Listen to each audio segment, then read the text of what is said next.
I am Amy Vetter, and welcome to the Breaking Beliefs podcast. This valuable time is for you to pause in your day and go on your own self-journey. Discover the beliefs that are holding you back from living your best life at work and at home. Learn from the guests on this show as they share their inspirational stories on how they found ways to break internal beliefs that were no longer serving them. Because if you believe you can, you will. And our podcast begins now.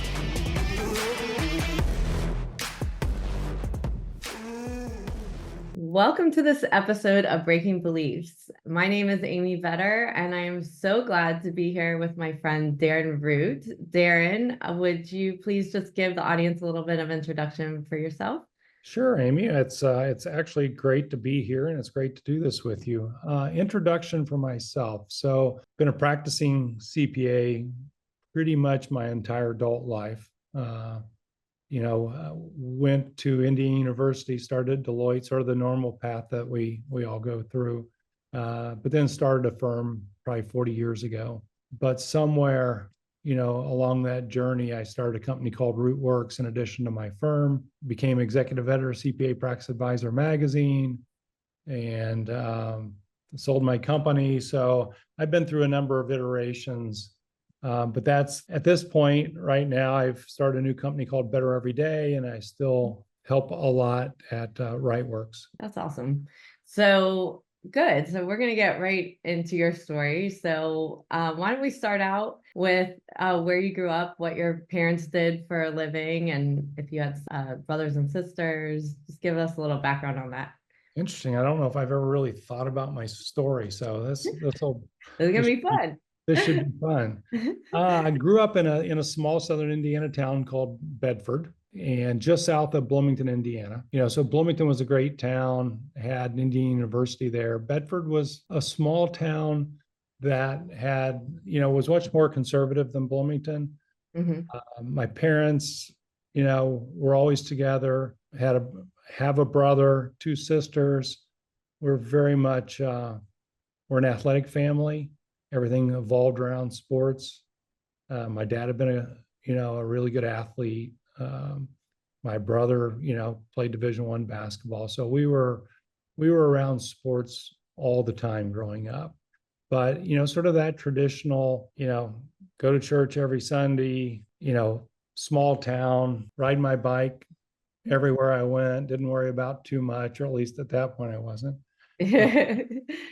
So, kind of that normal small town sort of thing.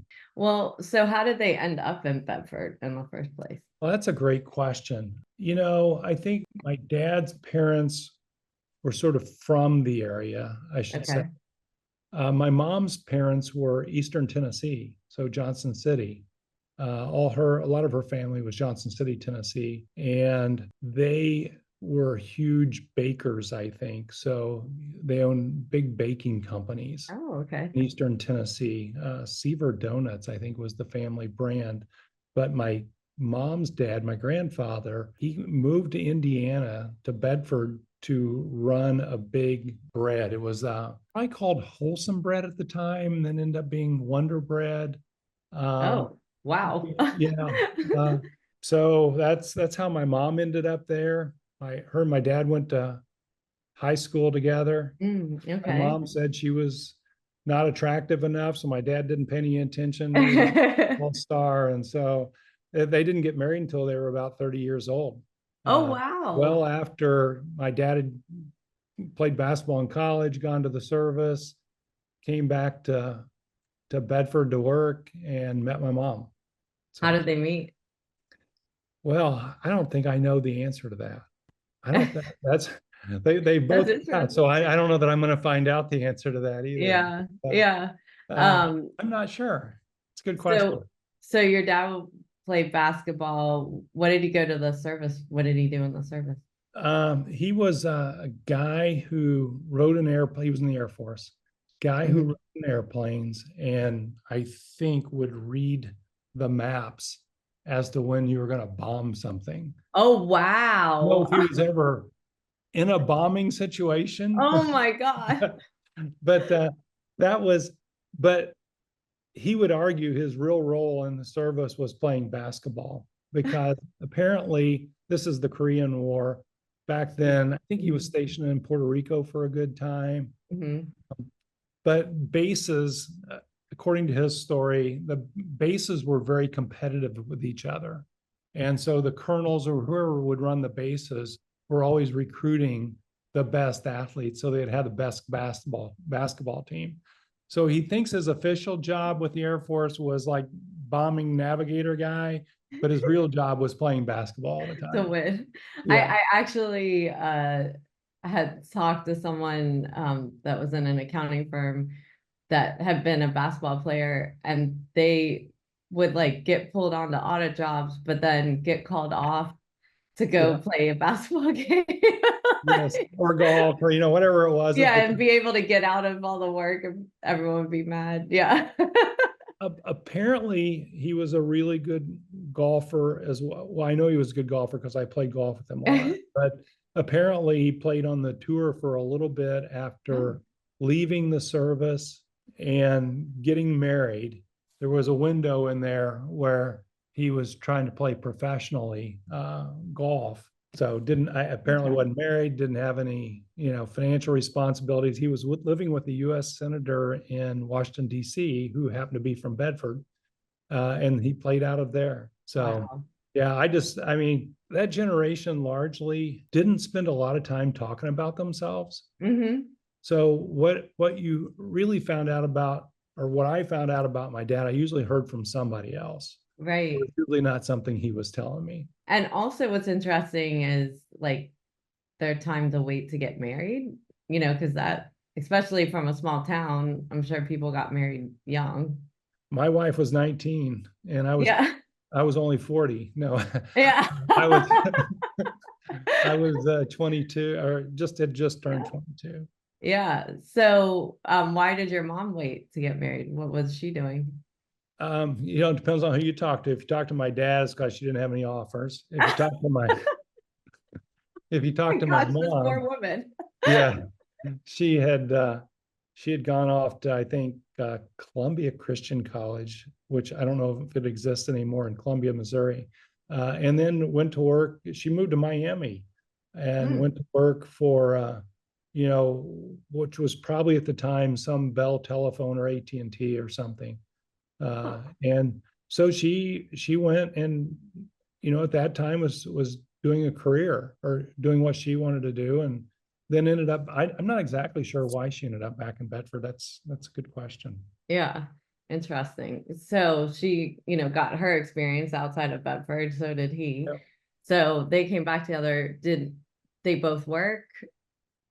There was four of us kids running around. So mom would work for dad periodically, Okay. but I don't ever remember her working.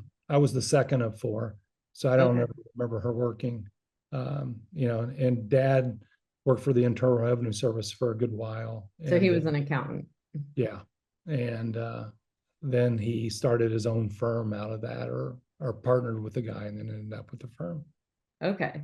So did you, with your dad, ever go to his job, or how is that? Every Saturday.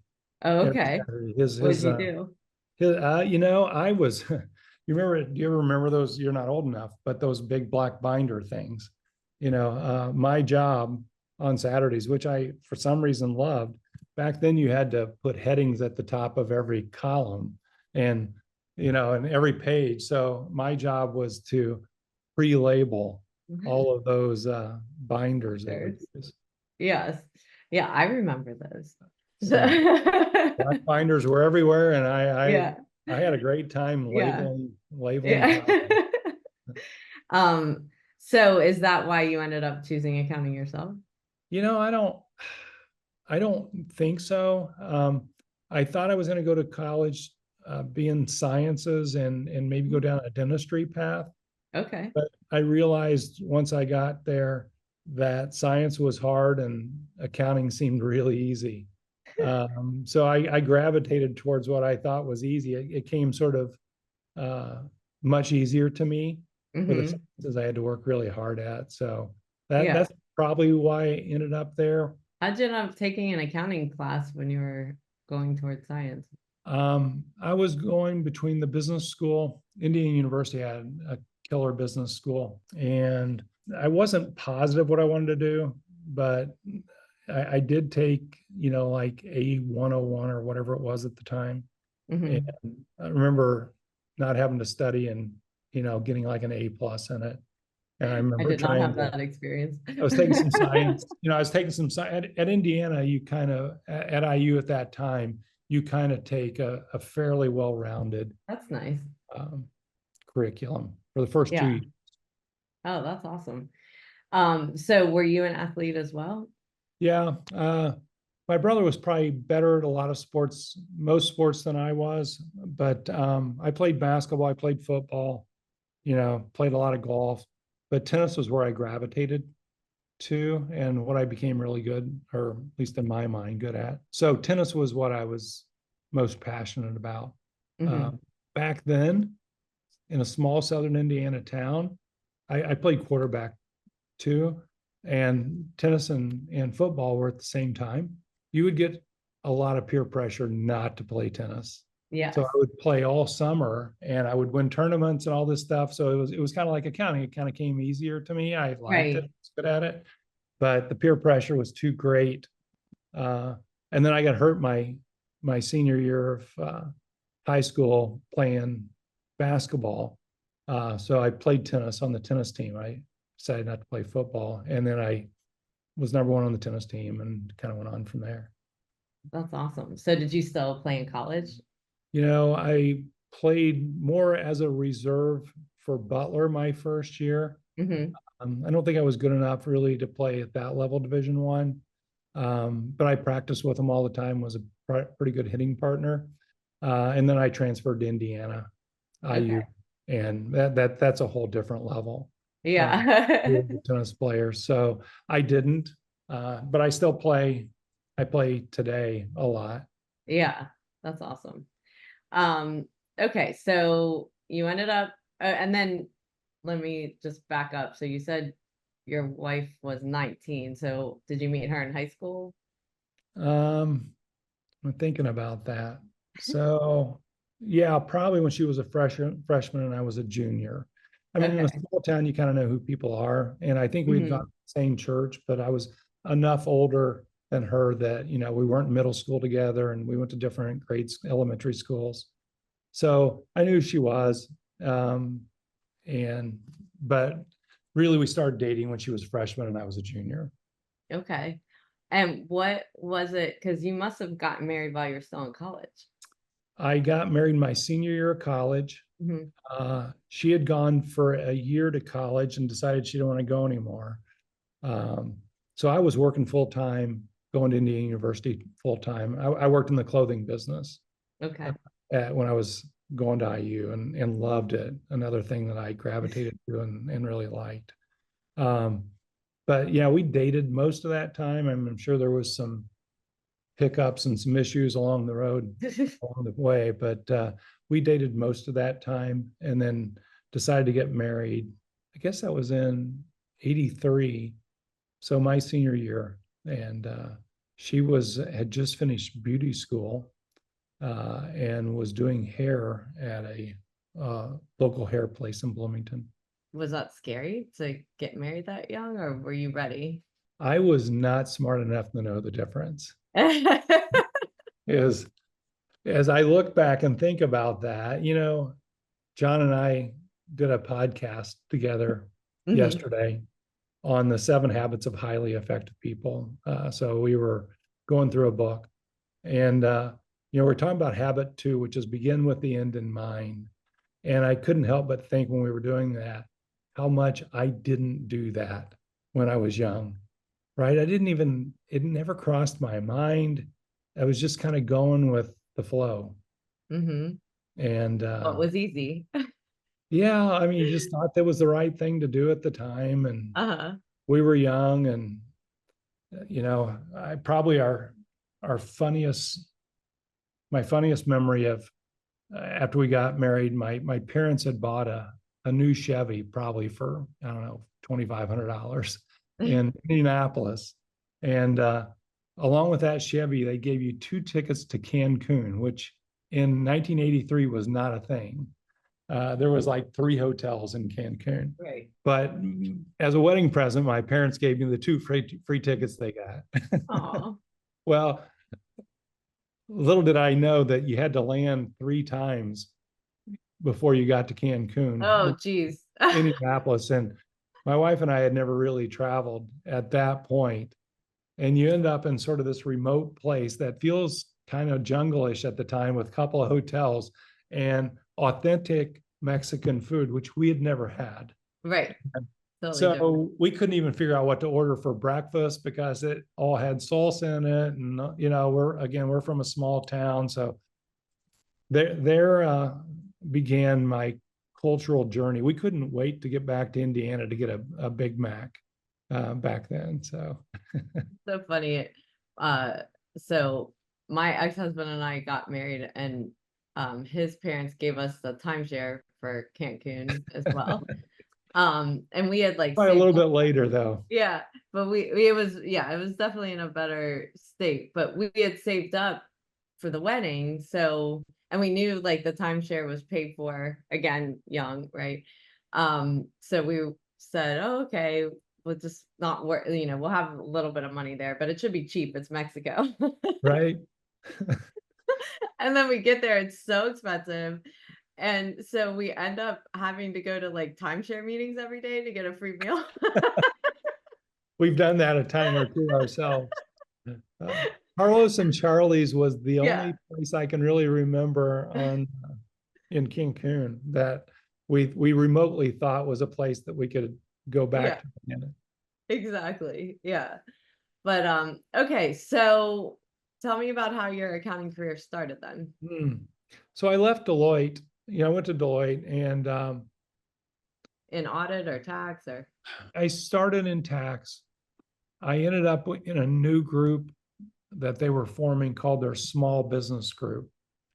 And, I sort of gravitated towards that because I had grown up, with an accountant dad around a lot of small businesses all the time. And that's sort of what I knew as accounting. But Deloitte's idea of small business back then was probably less than 50 million or something, Right, exactly. It was still pretty big. 250,000 or something. But I knew not too far in that was not the career path probably for me. It's a bigger city, and it's probably a little homesick. Michelle and I were married. It didn't seem like the career path for me. So we thought we wanted to live in Bloomington. Bloomington would it had always been home to me, probably not as much so to Michelle, because my dad's office had always been in Bloomington, and I'd gone to school in Bloomington. So we decided to go back to Bloomington, and I took a job with a small accounting firm down there that was not my dad's for about 2 weeks, and didn't like it at all. They sent me on an audit. And which I had really not done much of. And we went into this bank, and this guy who worked for this accounting firm, when we walked into this bank to do a cash count, he said, "Everybody stand still. We're the auditors." And I was so embarrassed, I could have crawled underneath. Oh God. Like they want the auditors there anyways, make it worse. If you knew this guy, it would make perfect sense. And then I went back to the office, and I'm like, I can't do this. Yeah. So I talked to my dad, and I was like, "Dad, I can't do this anymore. I got to do something different." He says, "Well, come over and work with me." And so went over, and his firm at the time was doing maybe, I don't know, $150,000 a year in revenue. So I went over there, and I didn't know much. I knew how to meet people and to grow. So we grew the firm probably to $1 million within, I don't know, 3 years or something. Oh, wow. But we were going down different paths for sure. Computers were becoming a real thing. I was really interested. I liked technology. Dad was super happy with those black binders and didn't want to give those up much. And I could just tell that this wasn't going to go in a direction that, that I was interested in going in. So I suggested that we split the, he'd take all of his clients, I take mine, and we just, go different ways. And so that's what we did. Probably not what he wanted, but it was what I thought I needed to do. Mm-hmm. Ultimately, I stayed really close to him, bringing him along in technology Yeah. the years, but at a pace that felt better to him. Right. And I went off and did my thing. So I think that's an important thing to just pause on, because there are so many people in family firms. Yeah. And trying to make that work, like it can sound like the dream of, I'm going to come in and help my family's business and Yeah. so forth. Looking back on it now, what advice would you give someone in that situation? I've been asked this question by a number of younger people working with their fathers in accounting firms. Yeah. Um, my dad was less the type who liked to deal with things head on. My mom was that person in our family. My dad was not that person. My advice to them would be to have conversations before you ever get there, or very early on. Try to have some sort of open line of communication, because chances are it's not going to be perfect for both. And even as you think out in that process, at some point, the dad or the mom is going to want to exit that firm at some point. Right. And I want to exit at some value that feels really good to them, that may feel good to somebody else. So I would just say, talk through it. If you're going to make that commitment, because once you're in, getting out is usually somewhat painful. Right. And it's a family member. Yeah. Right. That's what makes it normally painful, is that you're, having Thanksgiving and then other holidays with these people. And when you leave, it's probably not on the best of circumstances. Right. So talk through it. Yeah. I have a best friend that it's not accounting, but it's veterinary business that she took over. And I think she still has, like, when we talk about the business, she knows it was her dad's, even though he's not running it. And so she's still very concerned to do something that he wouldn't agree with, or, it was his baby kind of thing, It's hard to separate from that. I would say the dad probably never did love the fact that I went off and did my own thing. But at least my justification for doing that was always to stay close to him and bring him along at a pace that was more comfortable for him.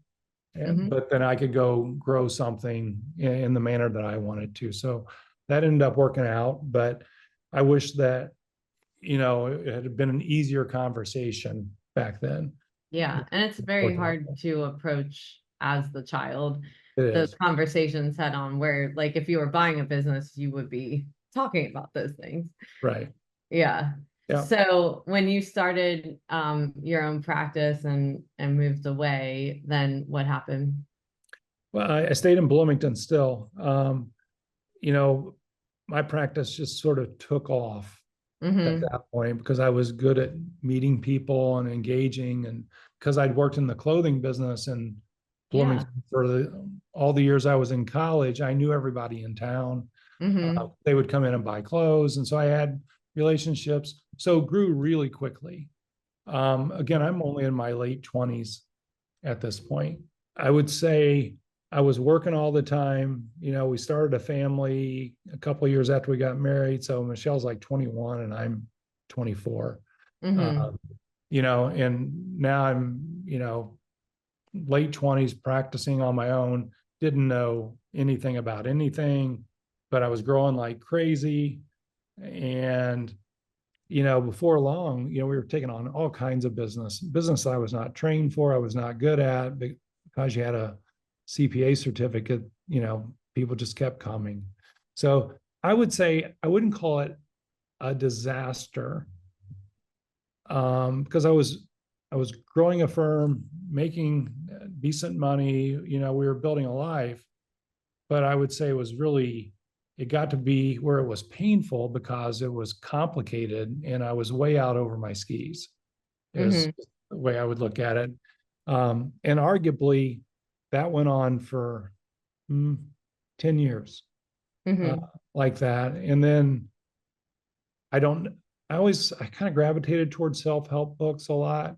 And back then you went into bookstores and I ran across something called the E-Myth, and I didn't even know what E stood for. Probably didn't know what an entrepreneur was at the time. But I picked up the E-Myth from Gerber. And I mean, I consumed that book over a weekend. And, it was arguably at the time the best book I had read. And Mm-hmm. all of a sudden, light bulbs started going off. And I'm like, oh, it doesn't have to be the way I was trained or the way that it is or the way that my dad's always done it.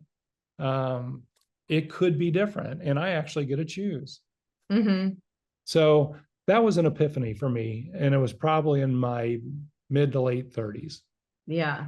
I feel like because I went through that in my 30s too, I think there's a point of like you have this vision young of what your life's going to be, and then you're just working toward that, and then you get it, and you're like, Yeah. like this isn't what I thought it would feel like. Throw three kids in there and, Yeah, exactly.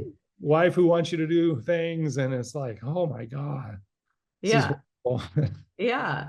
That, and I'm guessing, so let me ask you, so that lesson that you took from there, like it doesn't have to be the way that it's always been. Was that the biggest lesson you took from the book? The biggest lesson I took from the book was that I could create something that didn't depend on me. And to that point, Mm-hmm. I took great pride and joy in that. Every time the phone rang, I knew they would buzz me because everybody wanted to talk to me. Mm-hmm. And so that was really the epiphany I took from that. Mm-hmm. I would say the two of the most influential books of that time was that and then the Seven Habits. Mm-hmm. And they were not that far apart. So I went to the bookstore looking for help with running my business or thinking through that. And Mm-hmm. I got a lot of ideas from the E-Myth. And then, because it was so painful running my business, we had three small children, we got married young, we ended up in marriage counseling, and the marriage counselor hands me a book and says, you guys need to go read this book called The Seven Habits. And I had not heard of that either. And again, another book that was just monumental in the way I think even today. I mean, like I said, we just did a podcast on it yesterday. Mm-hmm. Um, I learned so much from that book that probably was more impactful than any book. The idea that I needed to be proactive. I could choose what I wanted at that point. And Mm-hmm. I needed to think about what that was, begin with the end in mind. And I need to start putting the right things in the right orders. And just all that stuff was new information for me. Mm-hmm.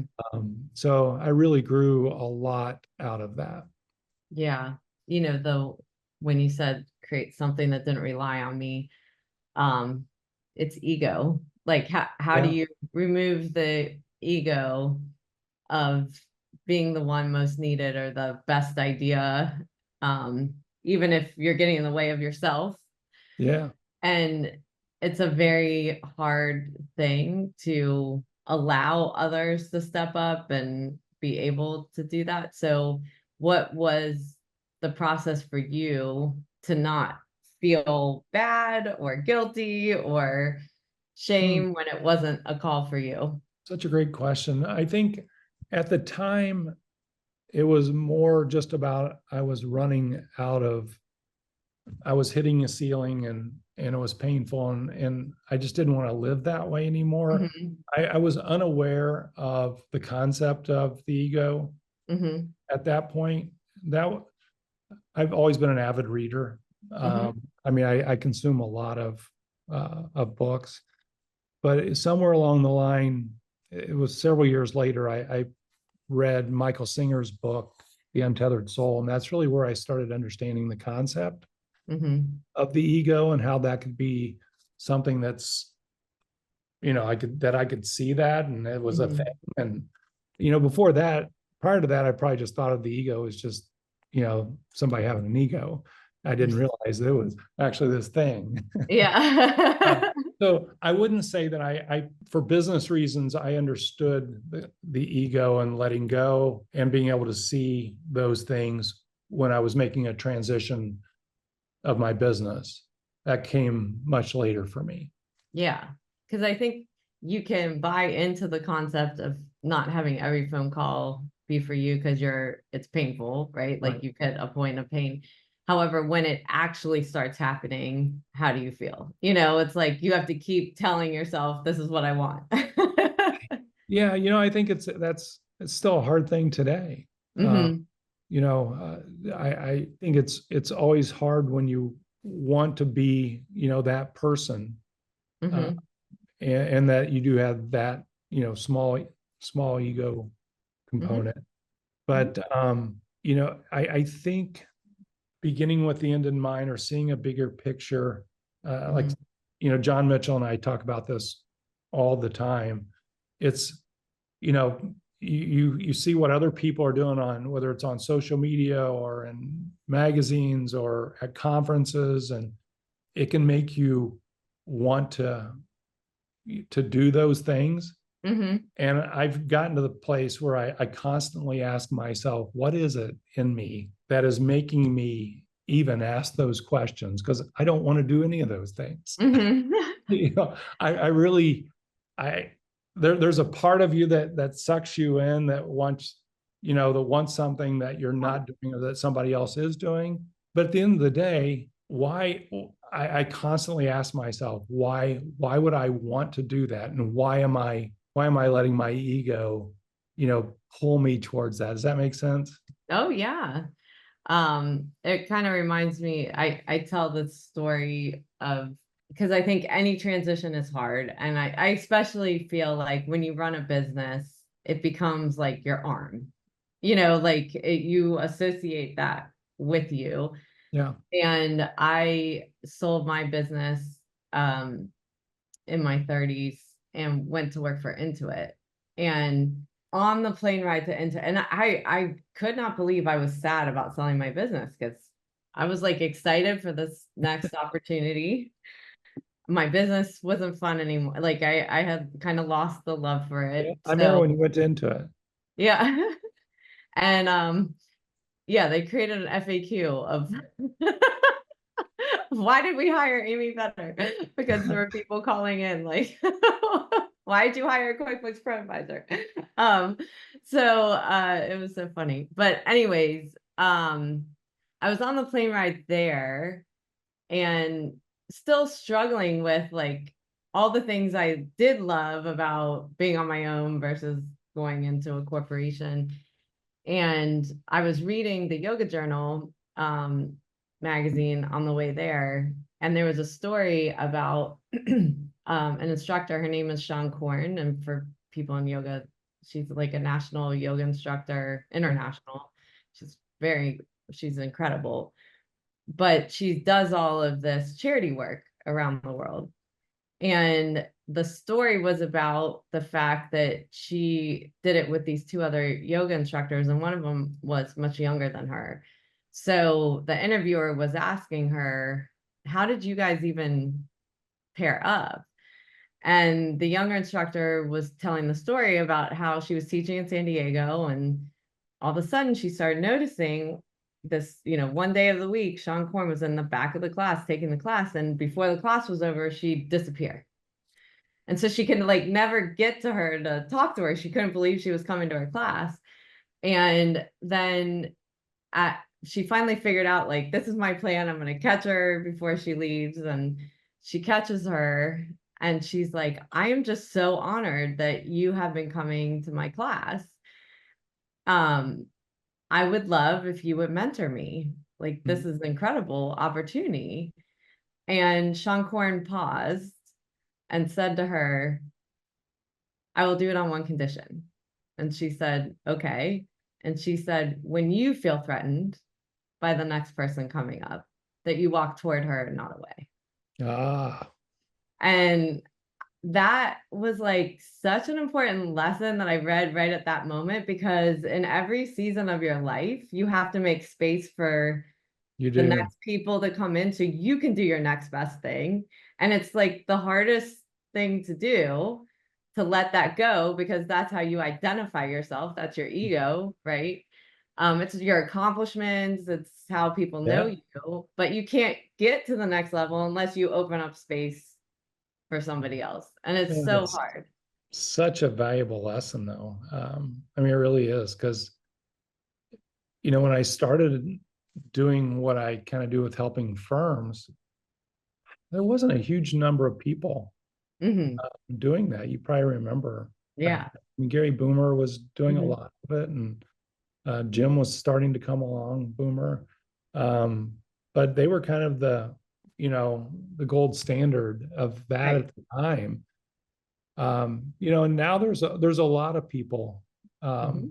doing this, and it's just been interesting to watch and to try to navigate that, because I just look at Rootworks after I sold Rootworks to Rightworks. So Hmm. many of my old team members that have started, and even members have started the same types of businesses. And John and I were just having this conversation a few weeks ago. It's like it's it's gone from being this thing that I thought I would have a problem with to it's super gratifying to Yeah. see how many. I mean, there's probably 6 or 8 of them that have spawned from that. Right.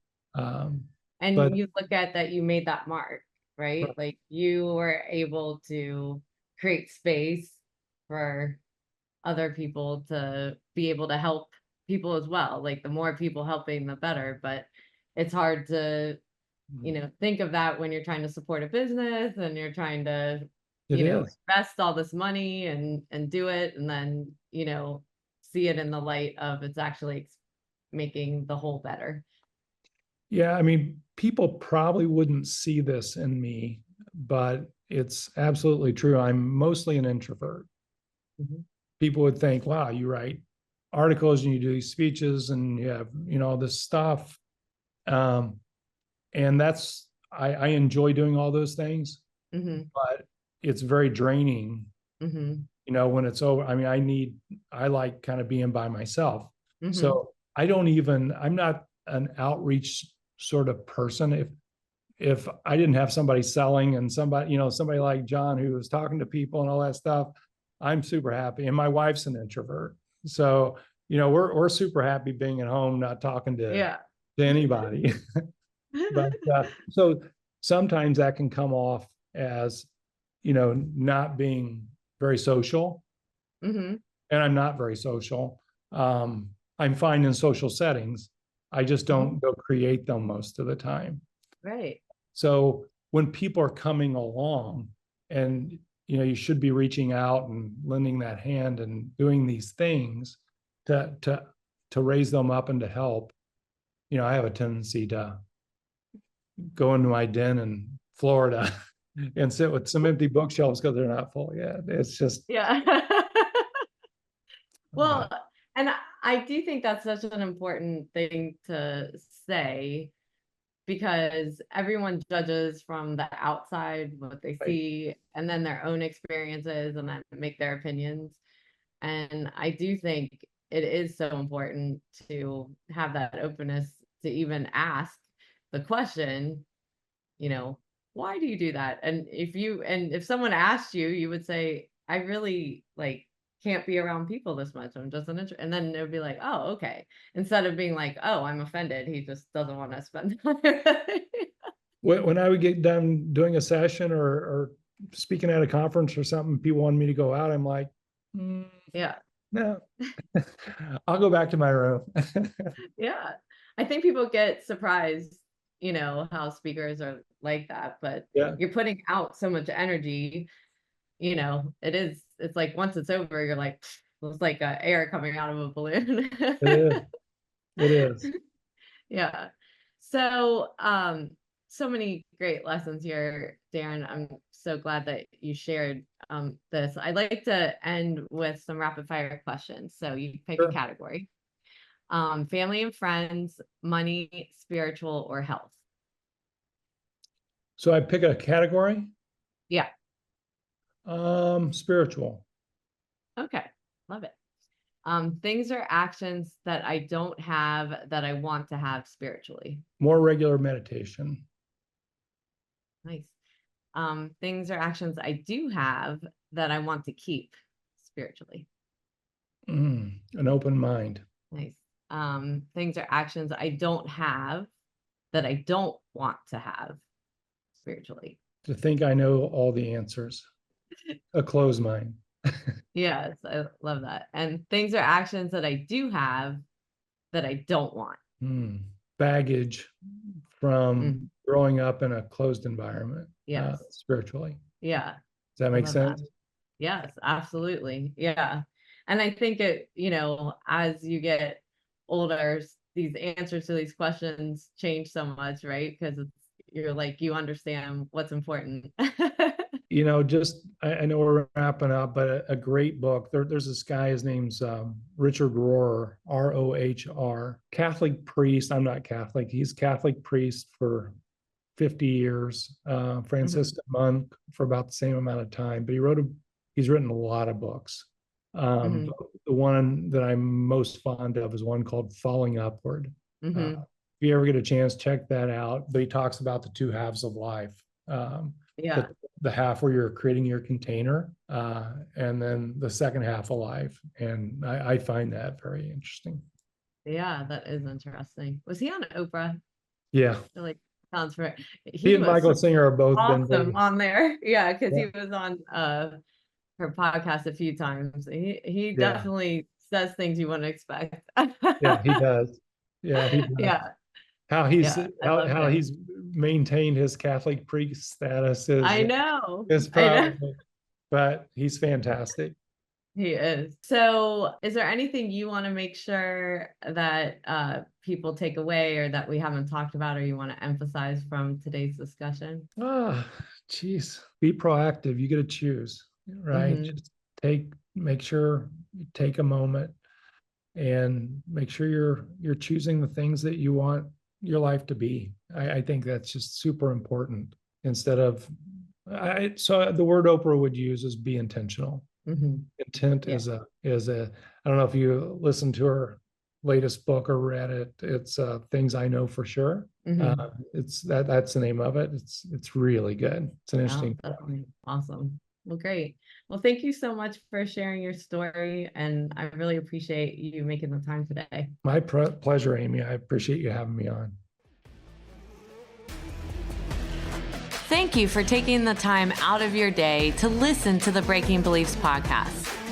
I hope you will take a moment to pause before entering back into your day to reflect on this podcast and note 1 to 2 actions you are inspired to do from today's conversation that you could incorporate into your life. To read the full blog and listen back to this episode or any other, you can find them at www.amyvetter.com/Breaking Beliefs podcast and related videos on my YouTube channel. For daily inspiration, follow me on Instagram, Twitter, Facebook, and LinkedIn at Amy Vetter CPA. I hope that you will choose to like this and subscribe to this podcast on iTunes, Spotify, and more so that you can join us for more inspiration on our next episode.